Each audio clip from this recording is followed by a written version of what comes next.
c'est la deuxième séance بإذن الله تعالى.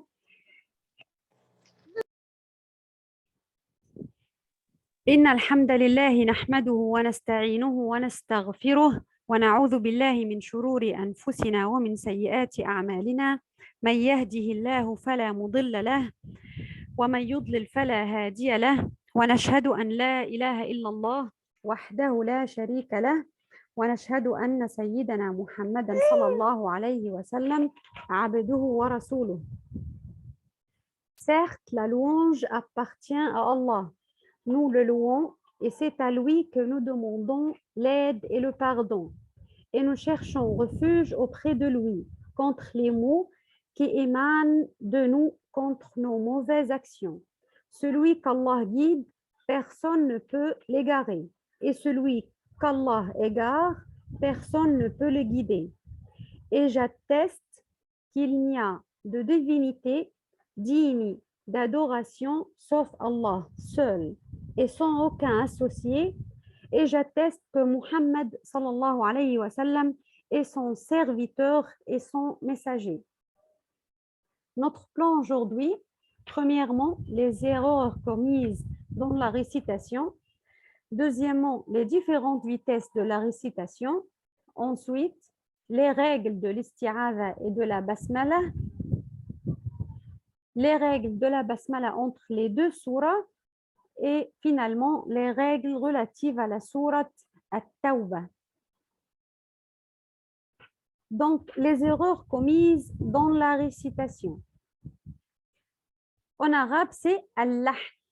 Al-lahn, c'est l'erreur dans la lecture du Saint-Coran. On parle de lahn lorsque l'on dévie de la justesse dans la récitation. Les savants de cette science ont divisé ces erreurs en deux parties. Donc, premièrement, al-lahn al-jali ou erreur considérable, on l'appelle aussi évidente. La deuxième, al-lahn al-khafi ou erreur latente ou imperceptible.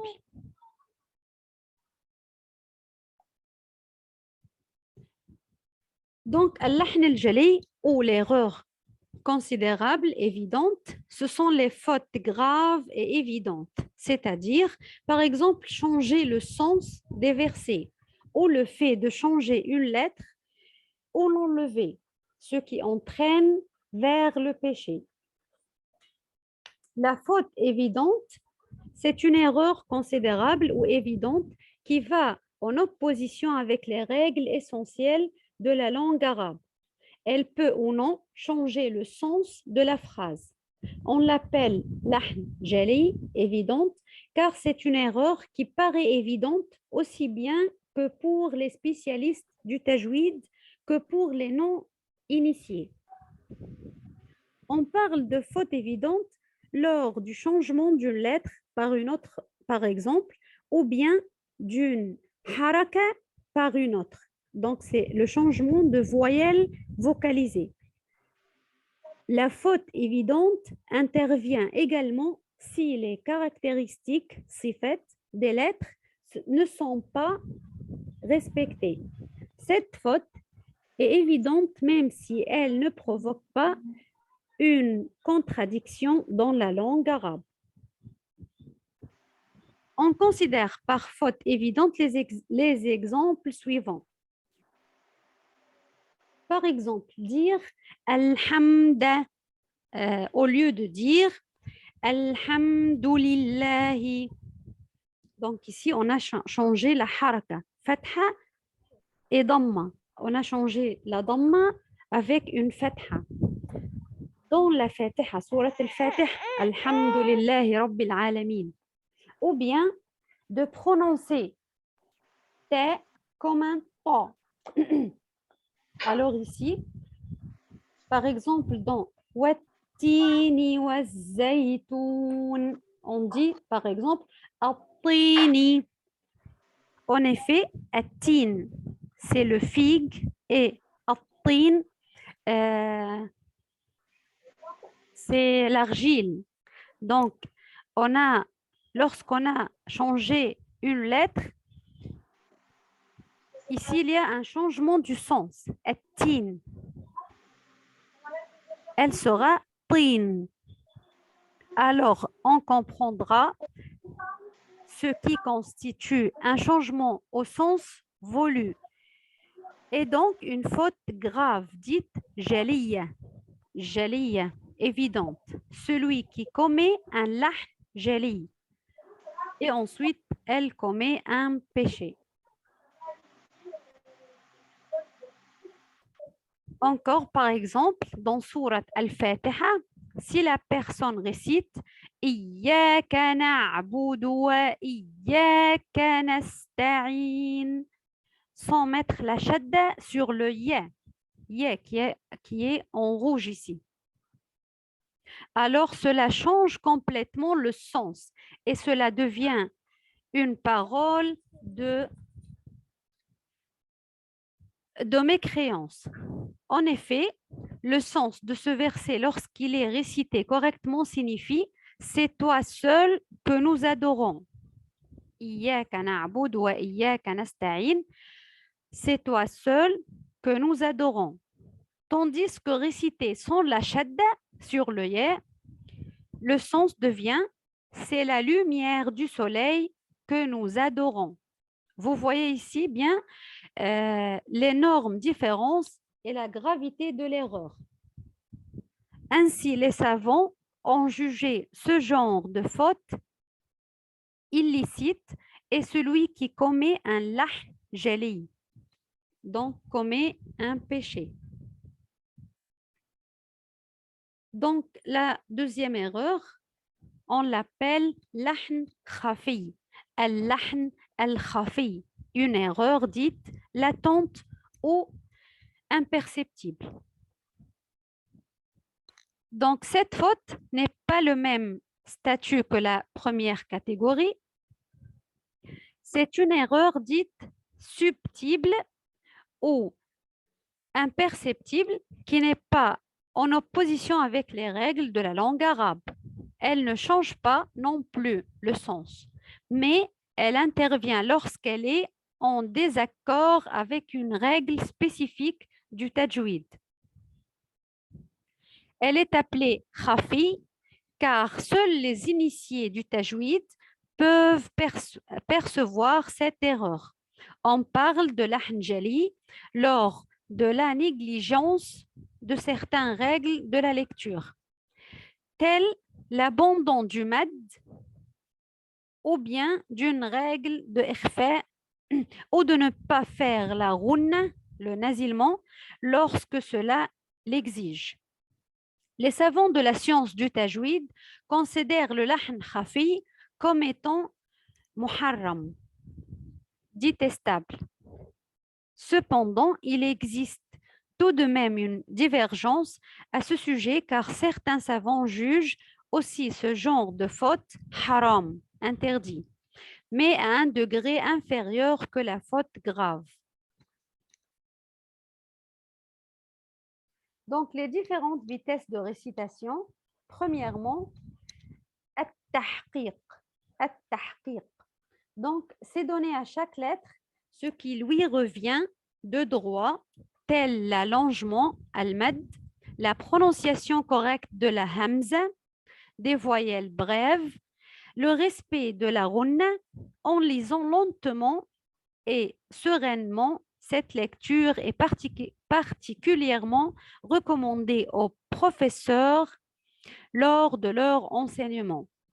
Donc, par exemple, at-tahqiq, أعوذ بالله من الشيطان الرجيم بسم الله الرحمن الرحيم الحمد لله رب العالمين. Donc, la deuxième vitesse, c'est al-hadr. C'est une lecture rapide du Coran tout en respectant les règles du tajwid. Par exemple, Bismillahirrahmanirrahim. Qul huwa Allahu ahad. Allahu samad. لم يلد ولم يولد ولم يكن له كفوا أحد. La troisième, التدوير, c'est un niveau intermédiaire entre التحقيق et al-hadr. Donc, remarque, le lecteur respecte les règles du tajwid, quelle que soit la vitesse. Toutes les lettres sont articulées avec clarté et avec leur sifat, même si le rythme de lecture est plus rapide.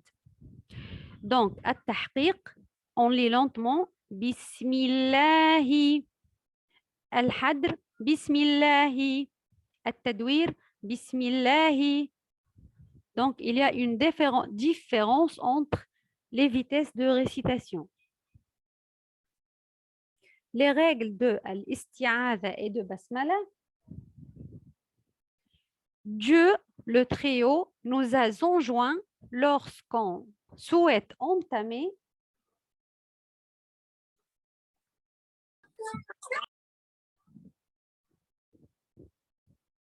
donc lorsque l'on souhaite entamer la lecture de son livre, le Coran, de chercher sa protection contre Satan le lapidé, afin que nous nous placions sous les guides et la garde d'Allah.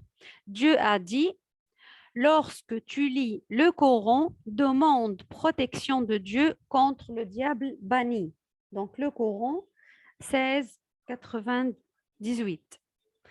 فإذا قرأت القرآن فاستعذ بالله من الشيطان الرجيم.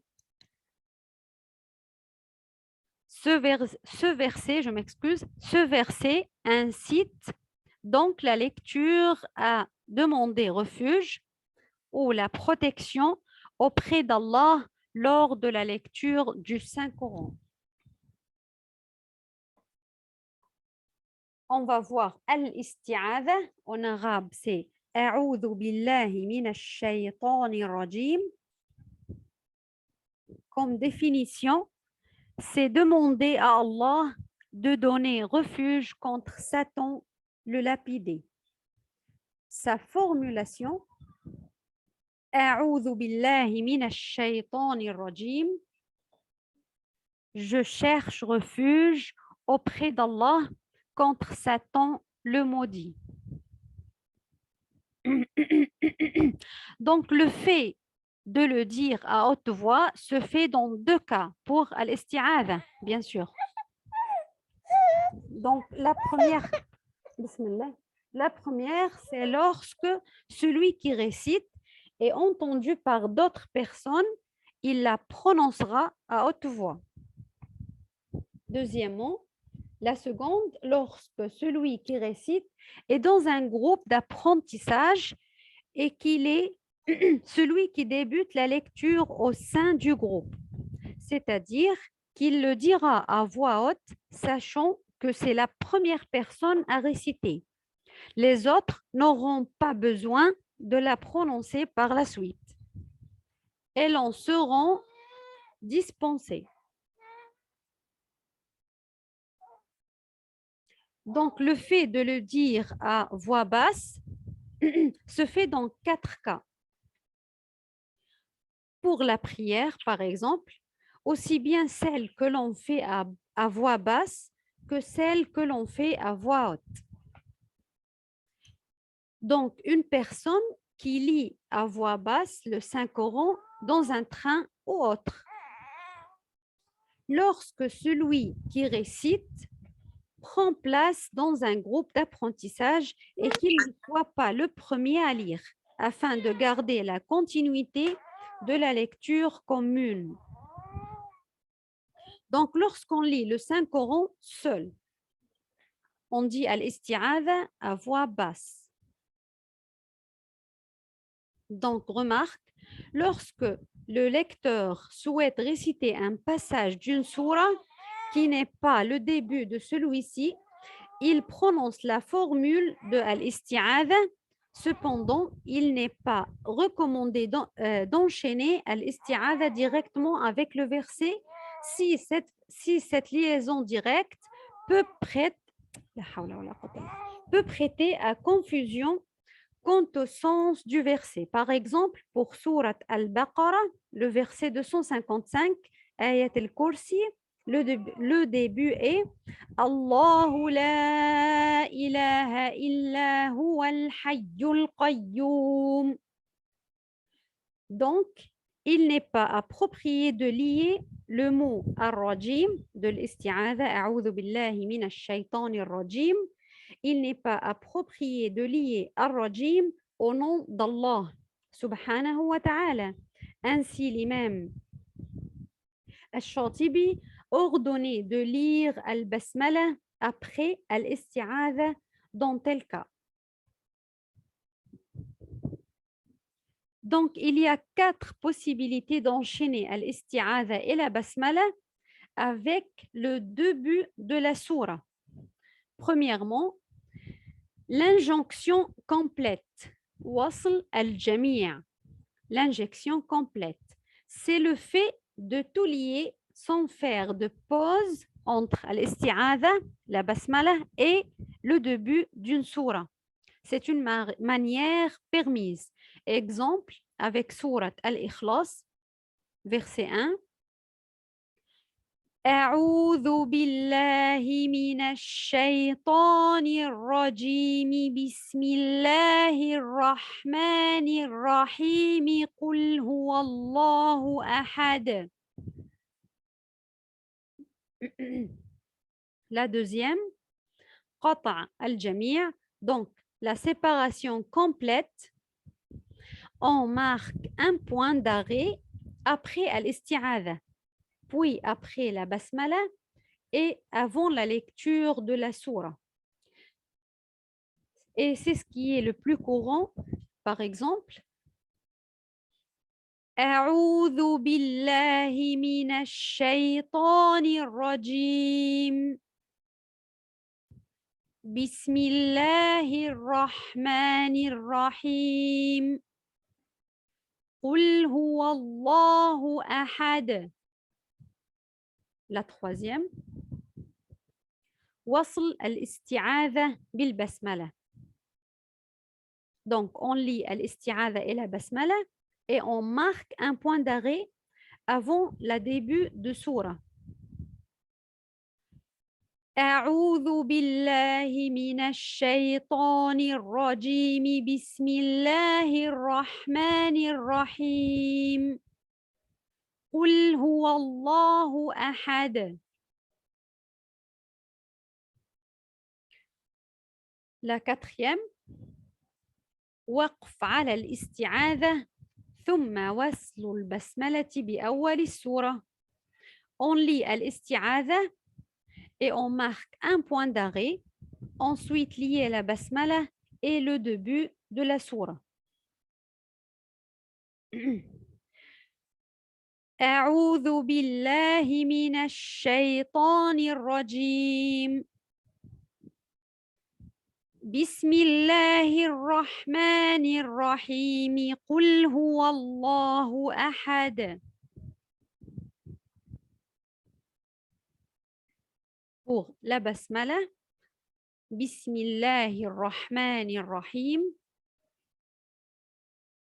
Donc la définition, je commence avec le nom d'Allah, grâce à Allah, je lis le Coran.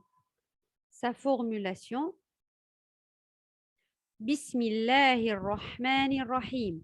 Cela veut dire au nom d'Allah, le tout miséricordieux, le très miséricordieux. Donc, les différentes manières de lire la basmala entre deux sourates. Donc, il y a 3 façons permises d'enchaîner 2 sourates séparées par al-basmala. Premièrement, elle consiste à lire la fin de la sourate. Al-basmala et le début de la sourate, la deuxième sourate, sont marqués de temps d'arrêt. Par exemple, fin de sourate, ensuite basmala, ensuite le début d'une sourate. Par exemple,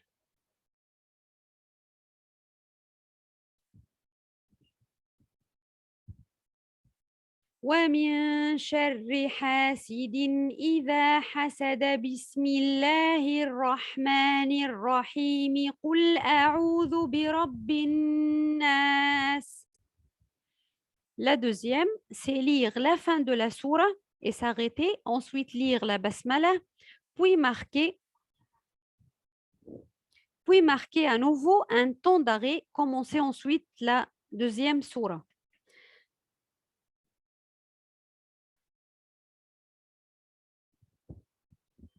ومن شر حاسد إذا حسد بسم الله الرحمن الرحيم قل أعوذ برب الناس. La troisième, c'est lire la fin de la sourate, puis marquer un temps d'arrêt, enchaîner ensuite al-basmala et le début de la deuxième sourate.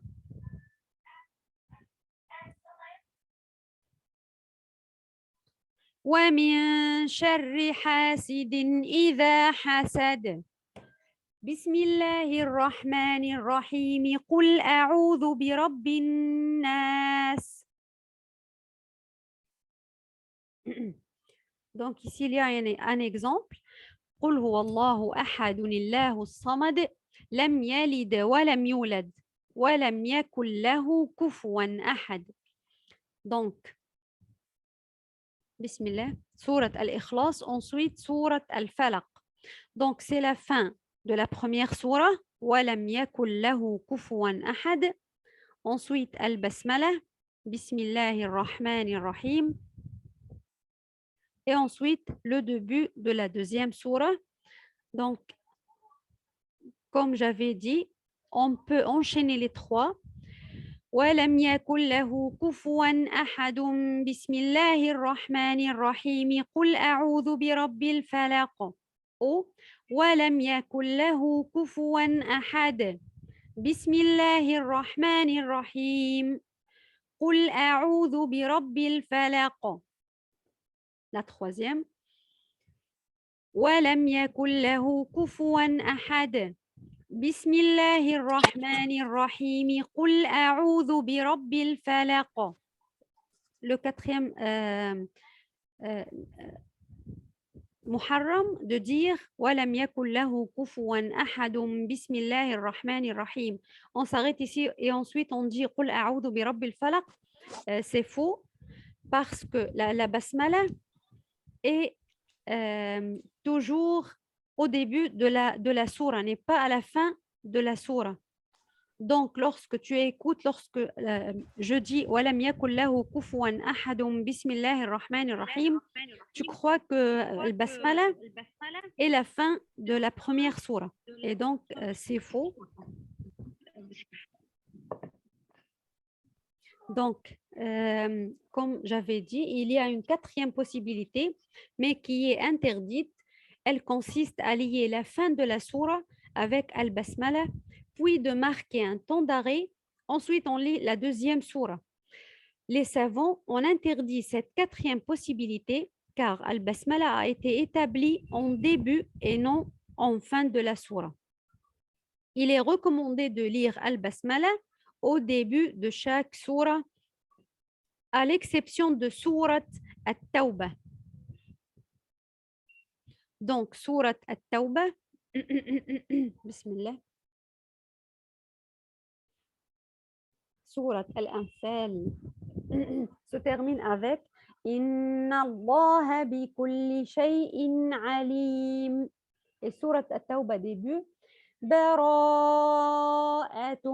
min Allah wa rasulih. Donc ici, si on arrive à cette sourate au milieu d'une récitation, c'est-à-dire qu'on vient de terminer la sourate précédente, qui est sourate Al-Anfal, il existe trois façons correctes de joindre les deux. Notez bien, il n'y a pas de basmala entre ces deux sourates. Ensuite, en plus, lorsque on débute avec sourate At-Tawbah, on ne lit jamais le basmala. Donc, la première façon, c'est joindre les deux sourates.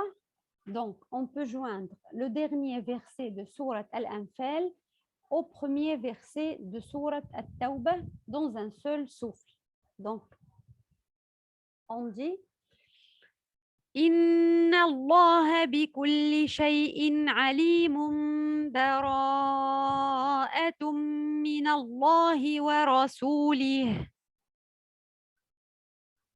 La deuxième, faire un secte, une pause sans reprendre sa respiration entre les deux sourates. On récite le dernier verset, on fait un secte sans reprendre son souffle et on continue avec le premier verset de sourate At-Tawbah. Donc, de cette façon, Inna Allah bi kulli shay'in alim. Bara'atum min Allahi wa rasulih. La troisième, de séparer les deux sourates. Donc, on récite le dernier verset de sourate Al-Anfal, on s'arrête et on reprend son souffle, puis on continue avec le premier verset de sourate At-Tawbah. Inna Allah bi kulli shay'in alim. براءة من الله ورسوله.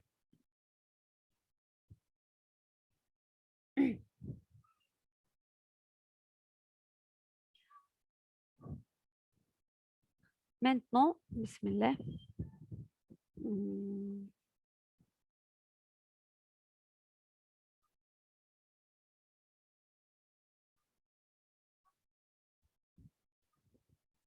Je m'excuse.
Bismillah. Donc, aujourd'hui, on se retrouve, Inch'Allah, pour la correction du al-isti'adha et la basmala, Inch'Allah.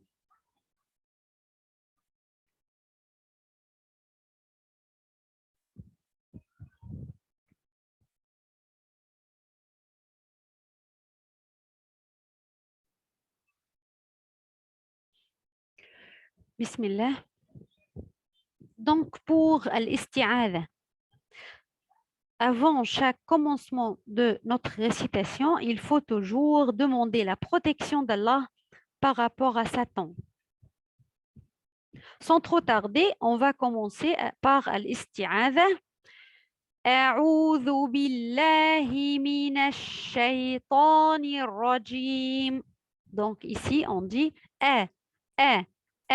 pas a, e. Donc pour la lettre Hamza, la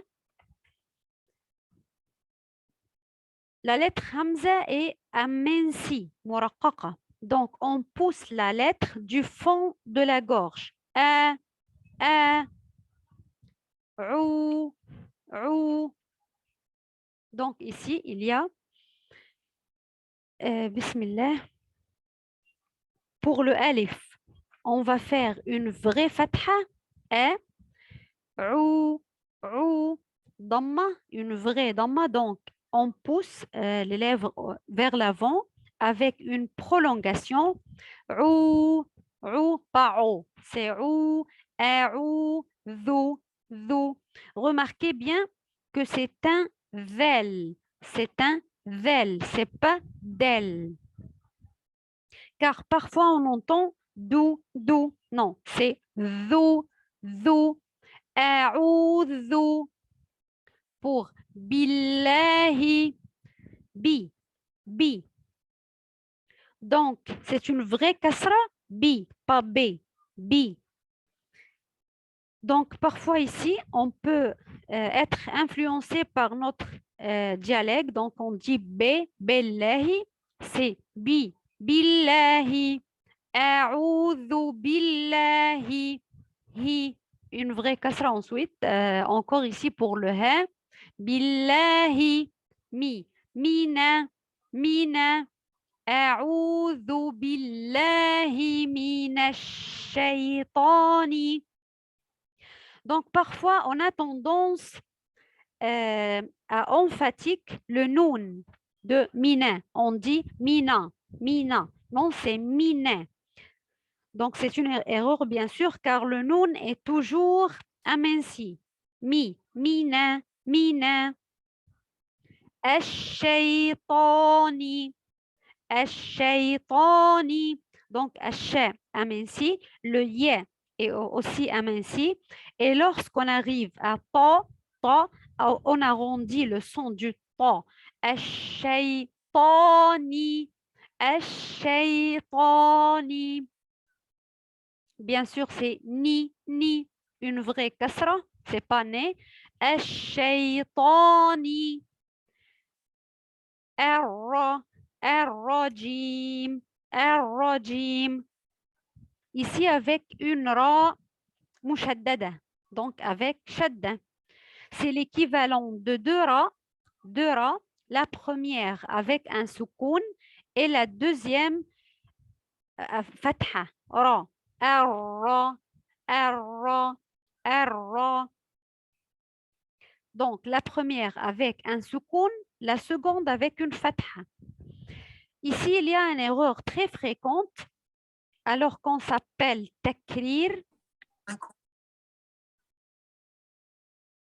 Le takrir, malheureusement, certains multiplient la lettre ra. C'est comme si j'ai mis 4 ou 5 ra. Arra, arra. C'est faux, bien sûr. Il faut dire ar-rajim, ar-rajim. Ensuite, il y a la lettre jim, jim. Donc, en arabe, la lettre jim, phonétiquement, il y a une petite dalle avant le J. On ne dit pas J, J, J. Non, c'est J. Ar-rajim, J, J. Ensuite, la prolongation J. Cette prolongation, elle est sans runna. C'est lorsqu'on arrive à la lettre mim qu'on prononce la lettre, je m'excuse, qu'on prononce, ou à ce moment-là, il y a une runna et pas avant. Donc, on dit ar-rajim, pas ar-rajim. Vous voyez? Ar-rajim. Je lis une autre fois l'isti'adha. أعوذ بالله من الشيطان الرجيم. Lorsqu'on termine, Inch'Allah, l'isti'adha wal basmala, vous allez faire, Inch'Allah, le pratique, bi'idhnillah. Donc, on passe à la basmala.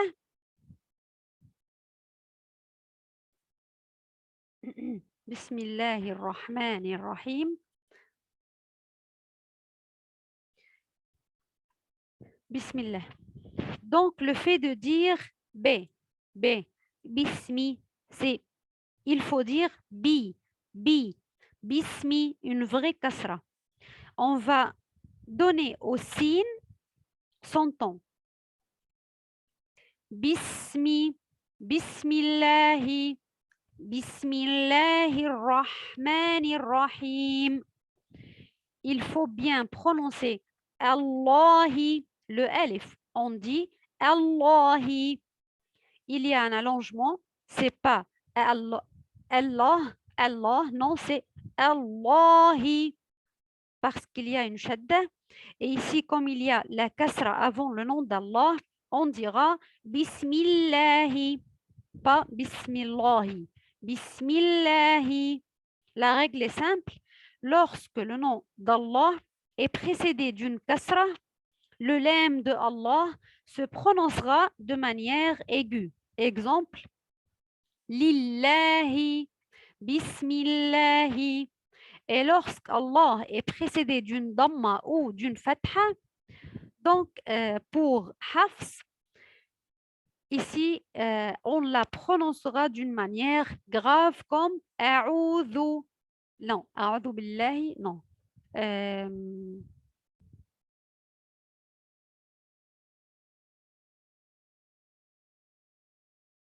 Je m'excuse, j'ai pas un exemple, mais pour lorsqu'il y a une damma ou une fatha, on la prononcera d'une manière grave.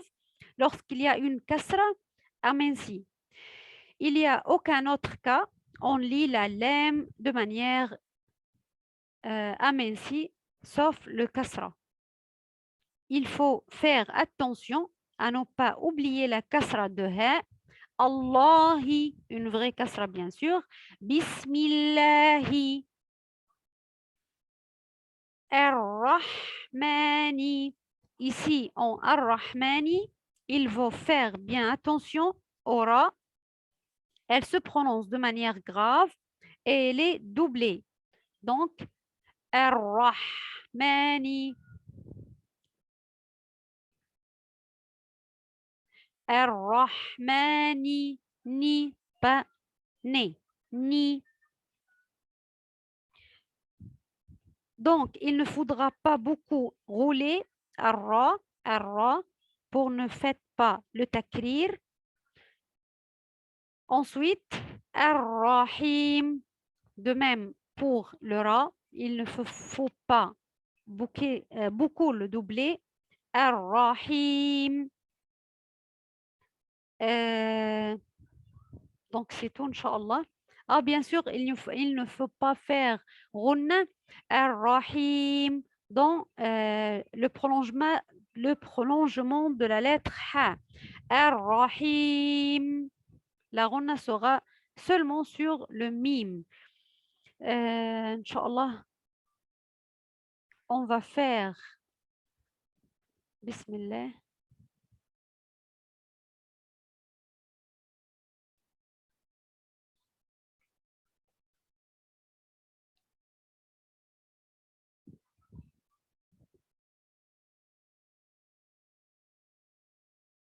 Donc, on va arrêter, Inch'Allah, l'enregistrement et on va faire, بإذن الرحمن, le pratique.